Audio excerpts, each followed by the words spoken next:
As an intro, I was planning on doing this kind of a summary on how Overlord was held as the best isekai ever, how people were hyping it up and how good they thought it was, because in my mind I remember people talking about it and praising it. But while I searched up and tried to find articles, all I could find were like-minded people and just some small forum posts praising it. And that kinda sucks because would it even make for a good video if I agreed with the majority? So, you like Overlord, but do you honestly? I remember seeing it when I was younger and liking it, I think. But after rewatching it now, I can't remember what I saw it in the first place. Of course, if you feel like any of my points were dumb and you indeed loved the show, then feel free to let me know in the comments and change my mind. But let's start off with Okay, I got a mini heart attack while starting this up because the studio that created this was Media Factory, which for a second I confused with Idea Factory.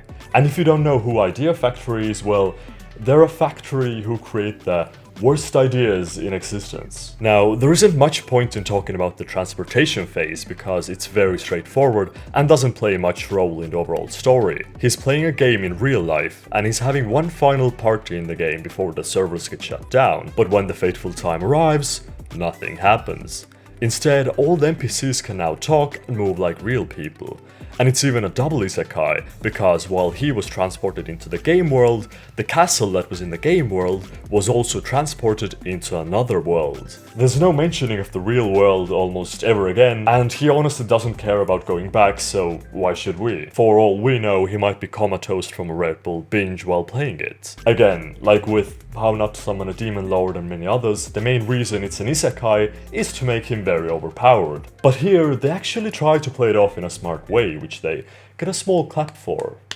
Ainz is a mage who is massively overpowered and in charge of a guild with super powerful beings who follow his every order. So he has it all: money, fame, power, women, but he doesn't get cocky and instead starts thinking about his own safety. What if he isn't the strongest being alive? How can he survive this questionable new world? So he mostly just wants to gather information about the world, and it's admirable. Instead of going the usual way of power tripping and being a chick magnet, he power trips, gets the girls, and also does some research and creates a different persona even, Momon, who's supposed to be more child-friendly, as in a walking skeleton might not be the friendliest sight for average city dwellers. So he creates a persona where he's just a pretty average adventurer. I can kinda see why people took this show with the first season. While it was pretty basic with standard isekai characters and story points like doing quests and getting money in a weird new world, it approached it in a different way. He started off by establishing friendly ties with a neighboring village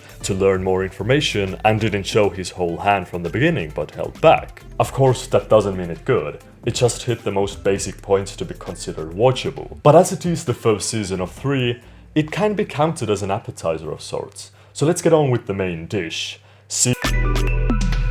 It begins with a different faction who gets threatened by a giant head in the sky, and afterwards the second half of the season is a story time about his butler. If you're thinking that, boy, that doesn't sound like a lot of Overlord in my Overlord anime, then you'd be correct. He rarely shows up in this season aside from sitting on his throne and taking glory for his underlings' ideas. I did quite enjoy the first half about the Lizard Nation, learning about their past squabbles and current political landscape. To face against Demon and Danger, the factions put their differences aside and prepare to work together. What's less cool is seeing how they procreate, but if that helps somehow with the story or the lore, then I don't mind. And the second half is about his butler Sebas, rescuing a girl and pretty much taking on the whole underworld single-handedly. At the same time, Ainz is planning on conquering the city, but his alter ego Momon jumps in and rescues it, thus being engraved as the savior of the city. With the second season, the strongest parts of the show also turn into its weaknesses. As in, it's interesting to learn about the different factions in the magical world and activities of his party members, but that stuff should complement the main storyline,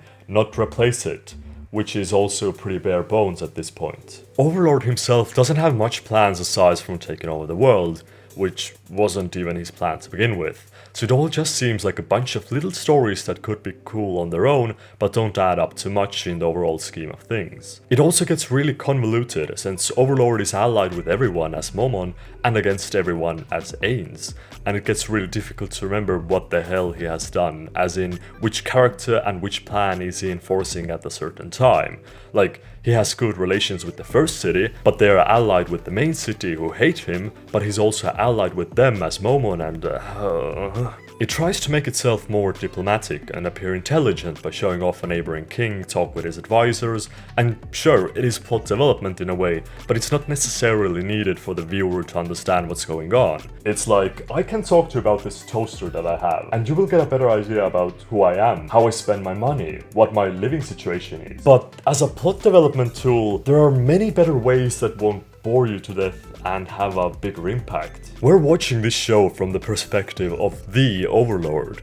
These random cuts to diplomacy are mostly just jarring and grinded the plot to a halt for me. Later on, it's revealed that most of it was even pretty pointless, as Ayn sends in some of his troops and they pretty much have enough power to take on the whole kingdom on their own. In this season, Overlord starts to develop more as a character.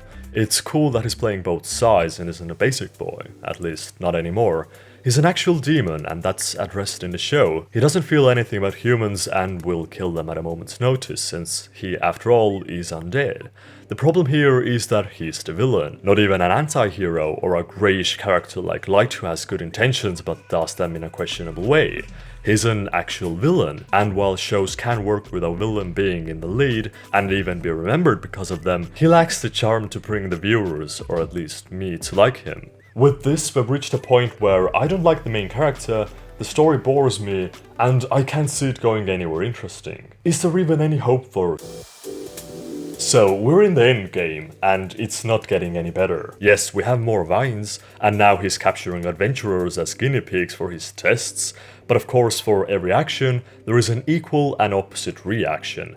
So the fun concept of him using adventurers as test subject is quickly overshadowed by a ton of exposition about absolutely nothing. Seriously, I can't remember any of it. It was just talking and talking and talking about useless garbage, and it was boring and bad and doo-doo. And in this season, he allies with one of the strongest kingdoms in hope of learning more information, even though he clearly is the most powerful being there. There even isn't a good reason to join them. His only point is to just show off his power so they'd be in awe. There are some interesting glimpses of story here and there, like at the end he has a duel with someone he met in season 1, but at this point I'm just way too bored to care about any of it. It feels like it's trying to be a jack of all trades of the isekai world. I appreciate that it focuses on other things aside from the main character, but the other stuff isn't that interesting, and I feel like the writers might have noticed that too, and that's why the second season barely had him in it. The biggest problem is that he lacks the charm to be a main character, and absolutely all his subordinates overshadow him. Demiurge could be an awesome protagonist and show off his intellect if he wasn't shackled to the useless piece of rubble that is Overlord. It would probably be a short story though, since he's too capable for his own good and would succeed in taking over the world with just a couple of episodes. I also enjoyed Sebas, who is at odds with himself as a character